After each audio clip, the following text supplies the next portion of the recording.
ओम शांति। ओम शांति। ओम शांति। आप सभी जानते हैं कि दादी 3 बार ओम शांति कहती रही और हर समय ओम शांति के भिन्न भिन्न प्रकार से अर्थ भी उसका बताती रही। और जैसे गीत चल रहा था कि दादी की एक अमर कहानी है, तो कहानी तो दादी की बहुत लंबी है, 104 वर्ष की कहानी। कम ही ऐसे होंगे जिन्होंने बचपन से ही कुछ अपनी विशेष ऐसी धारणाएं रखी जो बाबा को उनको निमित्त बना करके उन्हों के द्वारा सेवा करना बहुत सहज हो गया। क्योंकि बचपन से ही दादी को सत्यता का खोज थी। भगवान कौन है मैं उनको जानूं। तो शास्त्रों का बचपन से ही अध्ययन हुआ और फिर 4 धामों की यात्रा भी की भारत के अंदर। और जब बड़े बड़े महात्माओं से मिलती रही, उनसे एक प्रश्न पूछती थी, आप मुझे अपने भगवान का अनुभव सुनाएं। तो ड्रामा अनुसार वो तो चुप हो जाते थे। उन्हों के आंखों से ही पता होता था कि बेशक शास्त्रों की पढ़ाई है, परंतु भगवान का वास्तविक अनुभव नहीं। तो फिर ड्रामा अनुसार बाबा को देखते ही बाबा के अंदर शिव बाबा की पधरामनी हो चुकी थी और बाबा को देखते ही बाबा को वो बाबा का जो प्रकाश का रूप है वो प्रकाश का रूप नजर आया। तो तुरंत ही जैसे कि बाबा ने उन्हें बुद्धि को टच कर लिया, क्योंकि वो पहले से भी ब्रह्मा बाबा को, दादा लेखराज को जानती थी, परंतु जैसे ही बाबा को देखा तो पता चला कि ये वही बाबा नहीं है, परंतु भगवान है, शिव बाबा है, उसकी पहचान हो गई। फिर तो वो त्याग और तपस्या की कहानी शुरू हुई। फिर उसके पश्चात भारत के अंदर आने पर सेवाएं की कहानी शुरू हुई और दादी का विदेश की सेवाओं का संबंध 1957 से शुरू हुआ। क्योंकि दादी ने ही कई आत्माओं में पूना, बॉम्बे में ज्ञान का बीज जो डाला, वो ही फिर निमित्त बने विदेश की सेवा के सेंटर्स के शुरुआत में। एक छोटी सी कहानी मैं सुनाती हूँ। एक माता थी जो बाहर रहती थी विदेश में। वो उनको ब्रह्म भोजन का बहुत ही महत्व होता था। तो दादी क्या करती थी, दादी पत्थरों से तो सेवा करती रही, पालना देती रही। 1957 में दादी लंदन में पालना देना शुरू किया, पत्र भेजती रही।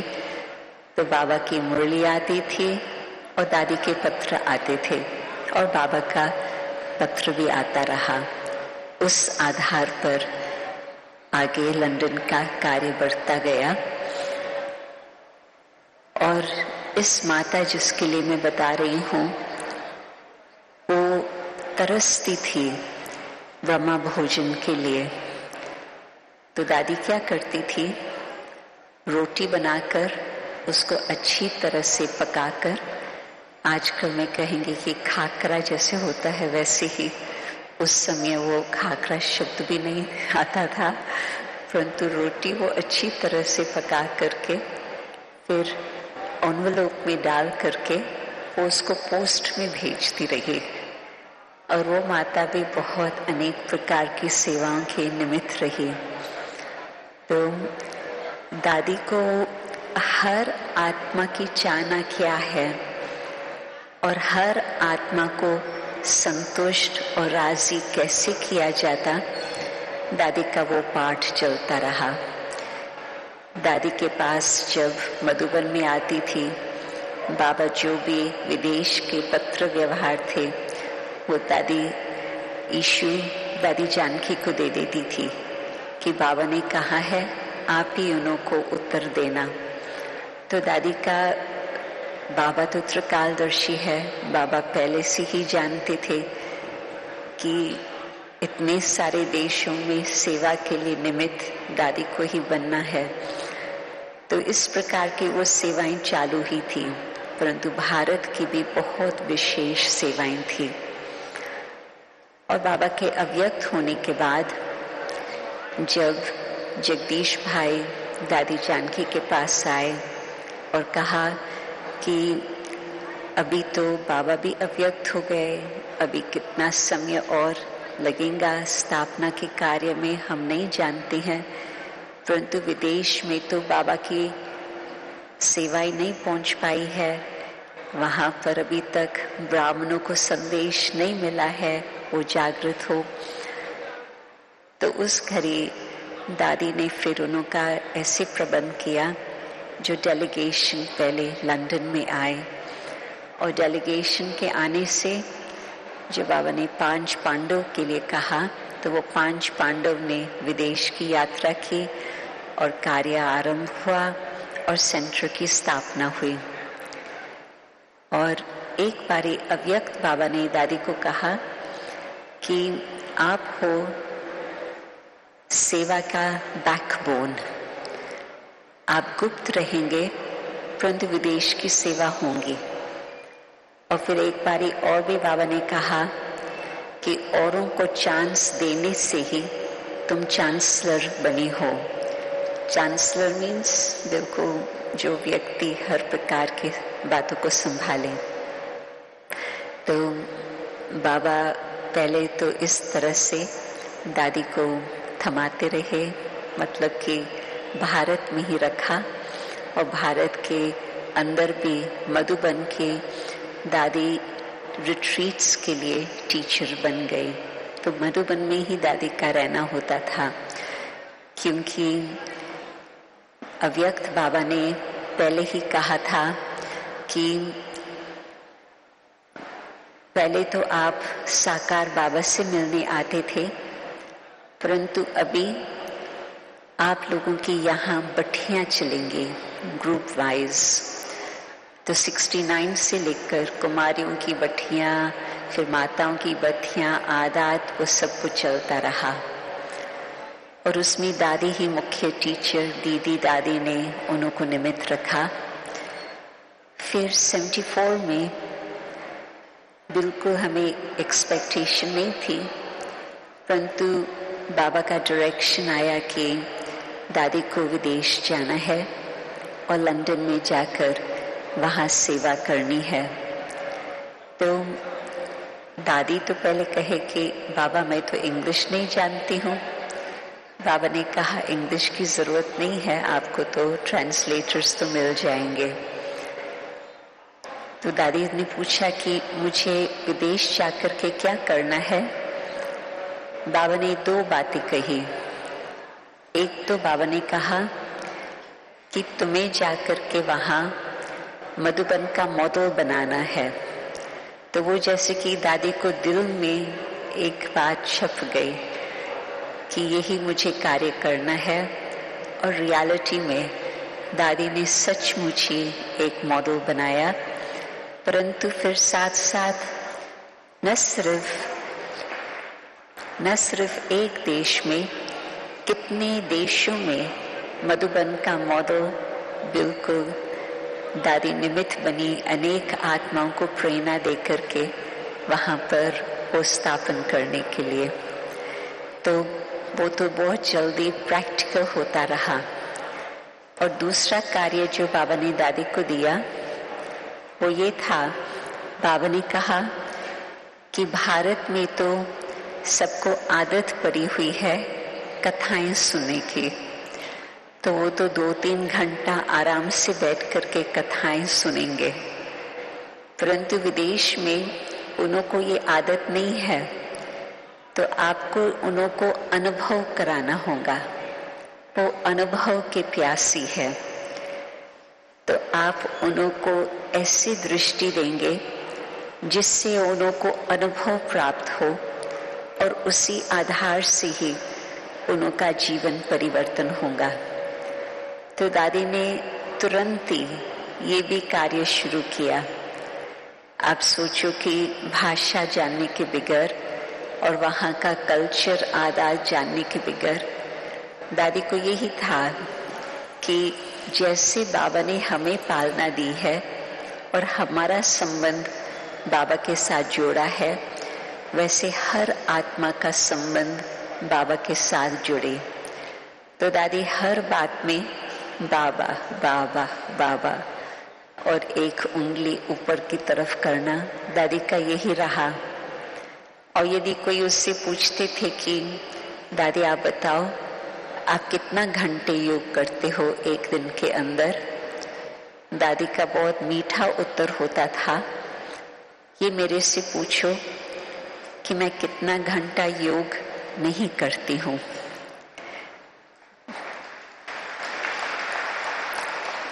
सचमुच ही दादी ने बाबा को अपना साथी ऐसे बनाकर रखा जो बिल्कुल कभी भी बाबा और दादी अलग नहीं हो सकते थे, जिस कारण से ही अन्य आत्माओं का भी संबंध उस एक से जोड़ने के निमित्त बन गई। और फिर मैंने देखा कि जब कोई भी सामने आते थे, प्रश्न पूछते थे, चाहे क्लास वाले हो चाहे बाहर वाले हो, दादी 1 सेकंड साइलेंस में जाती थी और उस 1 सेकंड के साइलेंस में जैसे कि बाबा का आह्वान किया और फिर बाबा जो उन्हों के मुख से बोलवाते थे, वो जैसे कि हर आत्मा को दिल को तीर लग जाता था। तो आप सोचो कि भिन्न भिन्न धर्म वाले, भिन्न भिन्न आयु वाले, भिन्न भिन्न वर्ग वाले जो भी आए बिल्कुल संतुष्ट होकर के जाते थे और उन्हों को अवश्य ही ये तो ध्यान पर आ जाता था कि दादी का संबंध एक बाबा के साथ है। एक बहन ने दादी के सारे क्लासेस इकट्ठे करके वो छपाने वाली थी, तो हम सोच रहे थे कि टाइटल उसका क्या होना चाहिए बुक का। तो सभी के मन से यही आवाज निकला कि कंपेनियन ऑफ गॉड, दादी भगवान का साथी। तो प्रैक्टिकल हम वो देखते थे कि चाहे साकार बाबा, चाहे अव्यक्त बाबा, चाहे निराकार बाबा, बाबा के लिए तीनों ही इकट्ठे थे। तो दादी तीनों को ही एक मान करके बाबा बाबा ही कहती थी। हम कभी कभी पूछते थे कि दादी ब्रह्मा बाबा अलग, शिव बाबा अलग, क्या आप उन्हों का अलग अलग अनुभव सुनाएंगे? तो दादी मुस्कुराते फिर कहती थी कि मैंने तो कभी उन्हों को अलग देखा ही नहीं, मैंने तो उन्हों को सदा ही इकट्ठा देखा। तो दादी फिर बाबा शब्द ही यूज करके फिर नए नए भी होते थे तो भी वो उस बात को समझ जाते थे। परंतु ये जो दादी का अभ्यास था, साइलेंस में जाना, बाबा का आह्वान करना, उससे एक सीन में बताती 78 में दादी को 4 वर्ष हो गए थे विदेश में रहे और दादी का भारत में आना उन दिनों में लगता था कि दादी आएंगी तो फिर वापस इतना सहज नहीं होगा जाना। तो ड्रामा अनुसार बाबा ने दादी को एक स्थान पर ही रखा और वहाँ से फिर यूके के अंदर दादी ट्रैवल करती रही। परंतु जब दादी भारत में आए तो अव्यक्त बाबा ने बहुत अच्छी रीति से मुलाकात की, सीजन पूरी हो गई थी, परंतु बाबा खास आए थे दादी और सुदेश बहन से मिलने उस समय। तो बाबा ने एक ऐसी बात कही जो मैं कभी भूलती नहीं हूँ, क्योंकि हम भी यदि उस अनुभव में रहें तो हमारे लिए भी वो बात सही है। तो अव्यक्त बाबा ने कहा दादी को, जिस तरह से अभी भी तुमने बाबा को अपना साथी बनाकर रखा है, ऐसे ही जन्म जन्मांतर के लिए तुम्हें ब्रह्मा बाबा का साथ होगा।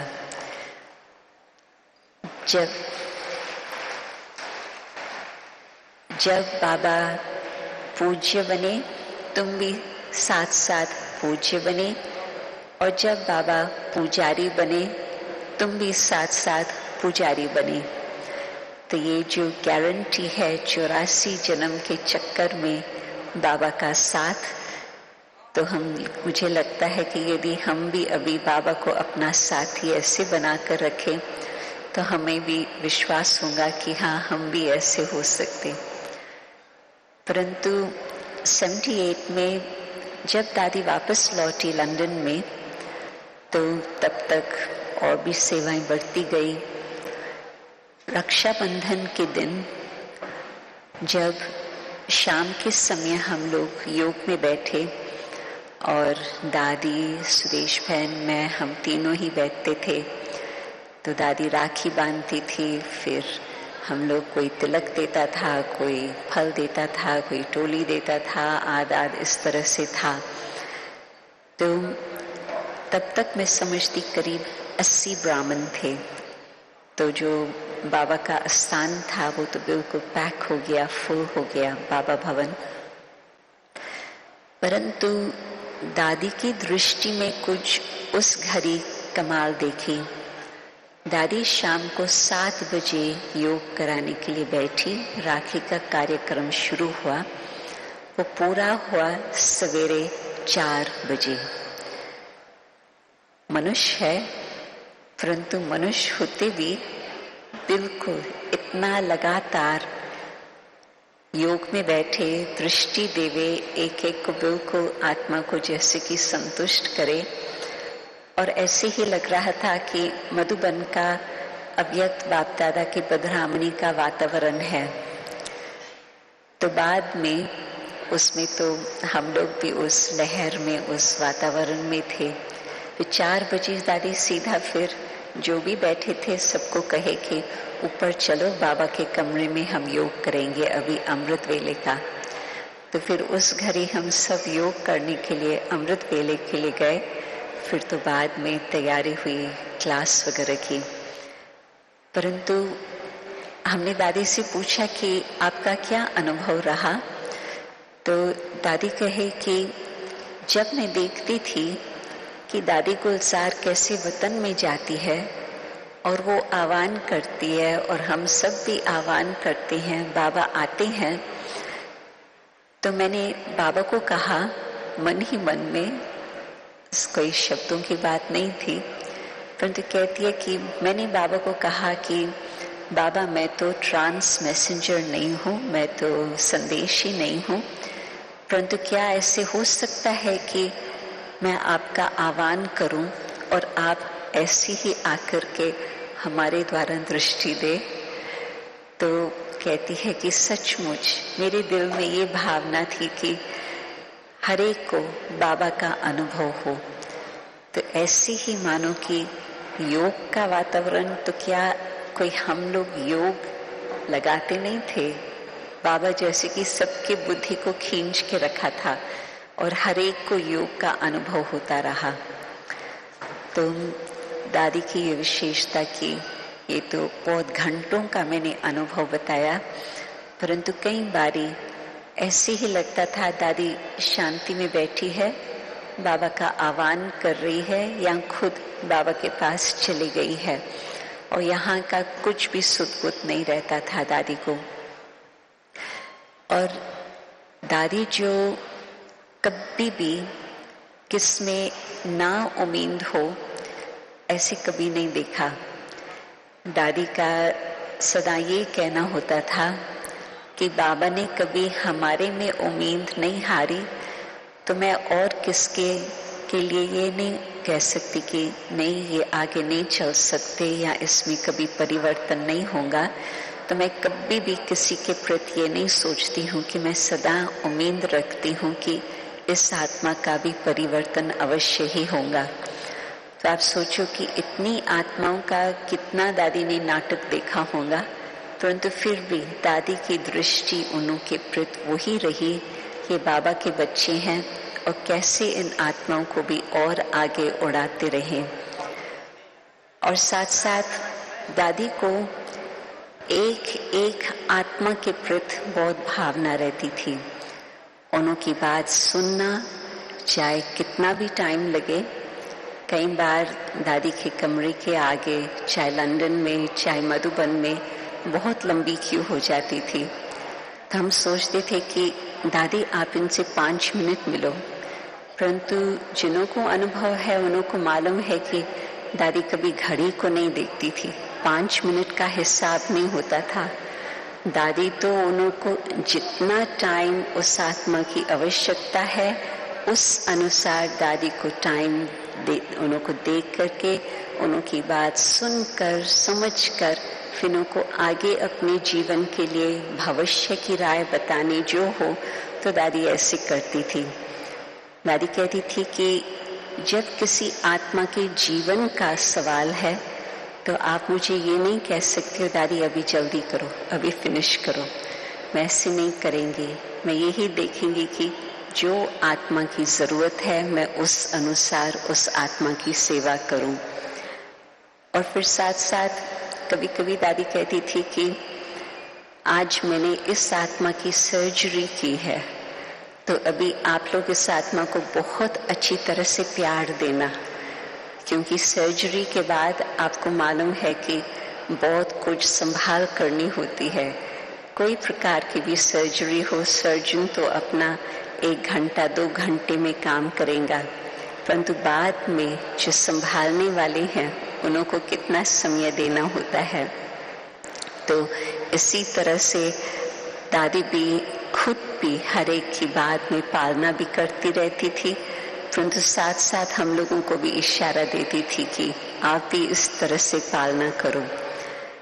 और दादी को एक ये भी वरदान था, जो दादी किसी आत्मा की नब्ज को देख करके बहुत जल्दी उसको परख लेती थी कि आत्मा किस प्रकार की आत्मा है और आत्मा को क्या चाहिए। तो जब मैं पहले दादी के पास पहुंची, वो था 68, तो मुझे उस समय तो यही था कि मैं भारत में हूँ थोड़े समय के लिए, तो मैं कुछ अपना समय सफल करके कुछ मैं और यहाँ की सभ्यता की बातें, कुछ ज्ञान की बातें समझूं। तो दादी ने जिस टॉपिक से मेरे साथ शुरू किया, वो टॉपिक ऐसी थी जो मैं उस बात पर ही सोच रही थी। तो दादी का ये कहना कि हाँ तुमको योग सीखना चाहिए, क्योंकि दादी ने विवेक की बात कही कि अपने विवेक से पूछना होता है कि मेरा विवेक किस प्रकार से काम कर रहा है, अथवा बुद्धि। तो मैं इस बात पर ही विचार कर रही थी, तो फिर दादी ने उस बात पर जब कहा कि हाँ तुमको योग सीखना चाहिए, तो बहुत जल्दी ही फिर इस मार्ग पर भी चलना सहज हो गया। परंतु न सिर्फ एक मेरे लिए, परंतु अनेक आत्माओं के लिए ये मैंने देखा कि उस आत्मा को किस चीज की जरूरत है, दादी वो देख करके उस अनुसार उस आत्मा को कुछ भी देती थी। चाहे वो प्रिंस हो, चाहे वो प्रिंसेस हो, और दादी का प्रिंसों के साथ, प्रिंसेसेस के साथ भी सेवा का मौका बनता था, या कोई साधारण व्यक्ति हो। दादी कभी भी किसकी पोजीशन देखे दादी नहीं देखती थी। दादी यही देखती थी कि ये आत्मा है, अभी ये आत्मा बाबा के नजदीक कैसे जल्दी में पहुंचे। तो बाबा को कम्युनिकेशन तो बाबा का साथ चलता ही था, तो दादी को यही रहता था कि बस अभी इस आत्मा को मुझे देना है। तो ये मैंने कई बार दादी का खेल देखा कि वो कहेंगे कि बाबा का खेल है और हम कहेंगे कि हाँ परंतु आप ही तो निमित्त थे। तो इस तरह से बाबा कैसे दादी के द्वारा ऐसी ही सेवा कराते रहे जो वो आत्मा बाबा के नजदीक आए। और जब दादी ब्राह्मणों से भी मिलती थी तो ब्राह्मणों को भी दादी का एक यही होता था कि बस आप लोग और बातों का तो बहुत चिंतन करते हो, सेवाओं का या यहाँ वहाँ जाने का या ये सब कुछ करने का, परंतु मैं आप लोगों के लिए क्या चाहती हूँ, मैं चाहती हूँ कि आप बाप समान बने, बाबा को सामने रखें, बाबा से शक्ति लें और आगे बढ़ते चले। तो दादी का निमित्त बनना और इतना ही निर्माण बनना वो तो प्रैक्टिकल हम देखते ही थे।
चालीस वर्ष दादी के संग रहते आप समझ सकते हैं कि कितनी दादी की यादें समाई हुई है, दादी की शिक्षाएं, दादी का प्यार, सब कुछ बेहद का।